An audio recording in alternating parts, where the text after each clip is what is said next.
Hi everyone. सो बच्चों, जैसे कि आप लोगों को पता है कि आईपीयू बीएससी नर्सिंग के अंदर जितने भी एडमिशन्स होते हैं नीट के स्कोर कार्ड के बेसिस पर होते हैं। आईपीयू के अंदर आपके जितने भी कॉलेजेस हैं उनका राउंड 1 का काउंसलिंग आप लोगों का हो चुका था। अब बहुत सारे स्टूडेंट्स के ये डाउट थे कि दी राउंड 2 कब स्टार्ट होगा, और अगर राउंड 2 स्टार्ट होगा तो मुझे उस पर्टिकुलर कॉलेजेस में किस लास्ट रैंक तक सीट अलॉटमेंट हो सकता है। सो इस वीडियो के अंदर मैं आप लोगों को आईपीयू का राउंड 1 का एग्जैक्टली क्या रिजल्ट रहा था, लास्ट किस रैंक तक किस कैटेगरी को कौन सा सीट अलॉटमेंट हुआ था, आज हम उसको समझेंगे।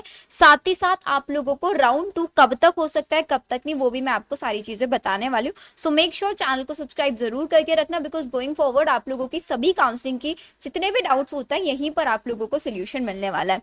तो आप जैसे ही आईपीयू की वेबसाइट पर जाएंगे ना, तो आपको आईपीयू की वेबसाइट पर कुछ एक नोटिस मिल जाएगा जिसके अंदर इन्होंने राउंड 1 की जो कट ऑफ है उसकी पूरी की पूरी कट ऑफ रिपोर्ट आप लोगों के लिए जनरेट कर दी है।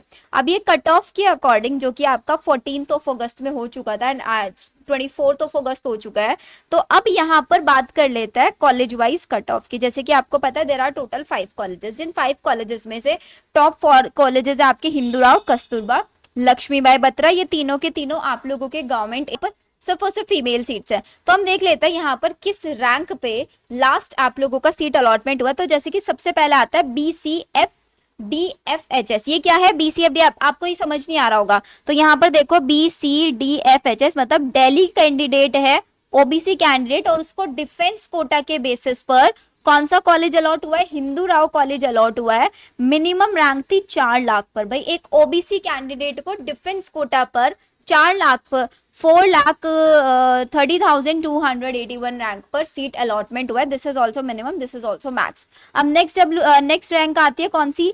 BCNOHS। ये क्या है BCNOHS? ये रहा BCN, दिल्ली ओबीसी। भाई ये तो डिफेंस कैटेगरी हो गया। मैं यहाँ पर लिख भी देती हूँ और इस पीडीएफ को मैं आप लोगों को ना टेलीग्राम चैनल पर शेयर कर दूंगी, टेलीग्राम को ज्वाइन कर लेना, लिंक डिस्क्रिप्शन में दिया हुआ है। ये BCNOS ये आपका नॉर्मल ओबीसी कैंडिडेट है जो दिल्ली डोमिसाइल है। तो यहाँ पर 1 लाख, देखो डिफेंस वाले बच्चे को 4 लाख पे सीट अलॉट हुआ है, और नॉर्मल ओबीसी कैंडिडेट को जो दिल्ली से था उसको 1,32,000 मिनिमम और 1,42,000 तक सीट अलॉटमेंट हुआ है। ठीक है, तो अगर हम यहाँ पर राउंड 2 की बात करें, आप ऐसे मान के चलो 1,80,000 भी अगर रैंक है किसी स्टूडेंट की तो उसको कॉलेज अलॉट हो सकता है ओबीसी कैंडिडेट दिल्ली डोमिसाइल के साथ। नेक्स्ट आता है EWNOHS। EWNOHS मतलब वो स्टूडेंट जिसकी EWS कैंडिडेट है और दिल्ली से है, आपका रेजिडेंट ऑफ दिल्ली है। तो EWS में 1,60,000 से लेके 1,78,000 तक सीट अलॉटमेंट हुआ है।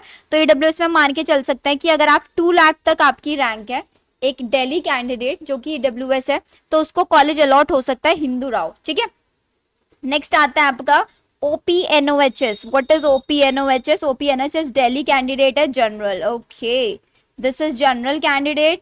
ठीक है, ये एससी कैंडिडेट के लिए होगी, ये एसटी कैंडिडेट। तो देख लो जनरल कैंडिडेट को 55,000 पर लास्ट रैंक मिनिमम हुआ है और मैक्सिमम 1,25,000। तो जनरल में अगर आपकी 1,40,000 तक रैंक है तो आप हिंदू राव कॉलेज को टारगेट करके चल सकते हैं। एससी कैंडिडेट को लास्ट 2,33,000 पर सीट अलॉट हुआ है और एसटी कैंडिडेट को 2,75,000 तक। ठीक है, आउट ऑफ दिल्ली वाले में देख लेते हैं एक है सिर्फ और सिर्फ seat allotment outside Delhi. General candidate को आउटसाइड दिल्ली कितना सीट अलॉट हुआ है? मैक्सिमम 95,000 समथिंग रैंक पर सीट अलॉटमेंट हुआ है।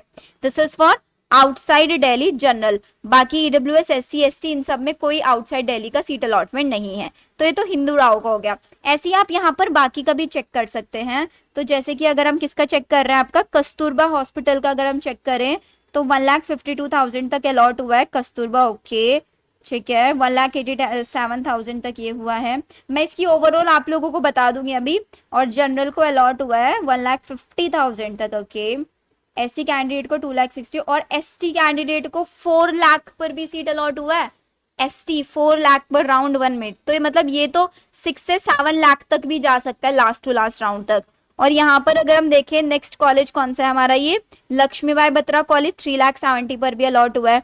3,72,000 पर भी लास्ट सीट अलॉटमेंट हुआ है सेंट स्टीफन। भाई देखो सेंट स्टीफन कॉलेज में आप लोगों को सजेस्ट नहीं करूंगी, इस कॉलेज के फीडबैक्स बहुत ज्यादा अच्छे नहीं हैं। सो आई डोंट वांट कि आप बाद में रिग्रेट करो। तो प्लीज सेंट स्टीफन को तो आप इग्नोर ही करके चलना। माइनॉरिटी इंस्टीट्यूट वैसे भी कॉलेज है, सीट्स भी कम है, लेकिन अच्छे फीडबैक्स नहीं है यहाँ पे।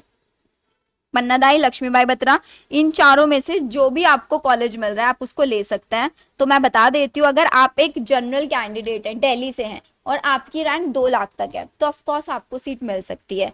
आप कौन सी कैटेगरी से बिलोंग कर रहे हैं, आप ओबीसी कैंडिडेट है, आपकी रैंक 2.5 लाख तक है, तो आपको आईपीयू में कॉलेज फॉर श्योर मिल जाएगा। ईडब्ल्यूएस कैंडिडेट है, आपकी रैंक 3 लाख तक है, बिल्कुल मिल जाएगा आपको कॉलेज, ठीक है। एससी कैंडिडेट को 3,70,000, जिसको नहीं मानते, 3,70,000 तक भी मिला है, तो इसका मतलब 4.5 लाख 5 लाख तक भी मिल सकता है एससी कैंडिडेट को। 5 से ऊपर जाएगा या नहीं जाएगा, लेकिन बहुत ज्यादा हम श्योरिटी से नहीं बोल सकते, बट हाँ 5 लाख तक तो जाएगा ही जाएगा। और एसटी कैंडिडेट तो 6 लाख तक जाएगा, 6.5 या 7 तक भी बहुत ज्यादा एक्सटेंड हो गया अगर चला जाए तो मैंने आप लोगों को ये बता दिया है। अब आउटसाइड दिल्ली वाले अगर बच्चे चेक करना है तो आउटसाइड दिल्ली वाले बच्चे भी चेक कर लेना। आउटसाइड दिल्ली के अगर जनरल कैंडिडेट हो तो आपको कौन सा कॉलेज अलॉट हुआ है, पन्नादाई कॉलेज भी अलॉट हुआ है 1,35,000 पर आउटसाइड दिल्ली स्टूडेंट को, 1,58,000 पर भी सीट अलॉट हुआ है लक्ष्मीबाई बत्रा जनरल कैंडिडेट को। तो ये पूरा का पूरा लिस्ट है, इस लिस्ट में आप अपना प्रेफरेंस देख सकते हैं। अब बात आ जाती है दी राउंड 2 कब स्टार्ट होगा, तो इसका अभी राउंड 1 फिनिश हुआ। अब जैसे आपको पता है कि एमसीसी का जो राउंड 2 है वो कब से स्टार्ट हो रहा है, 28 से 28 या 29 से स्टार्ट हो रहा है अगस्त से, ठीक है। तो इसी के अराउंड आपका राउंड 2 भी स्टार्ट होगा।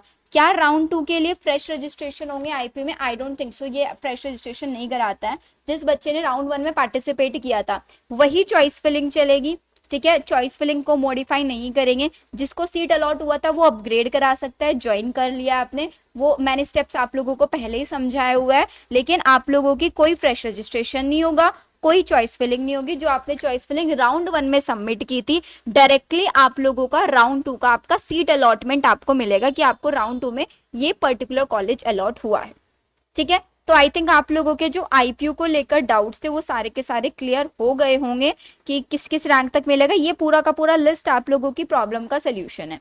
बाकी राउंड 2 के लिए आपको एटलीस्ट 30 ऑफ अगस्त तक आप मान के चलो, आप लोगों का राउंड 2 का रिजल्ट अलॉटमेंट आ जाएगा। जैसे ही आ जाएगा मैं आप लोगों को अपने ही चैनल पर इन्फॉर्म कर दूंगी, तो मेक श्योर नोटिफिकेशन ऑन करके रखना और चैनल सब्सक्राइब करके रखना।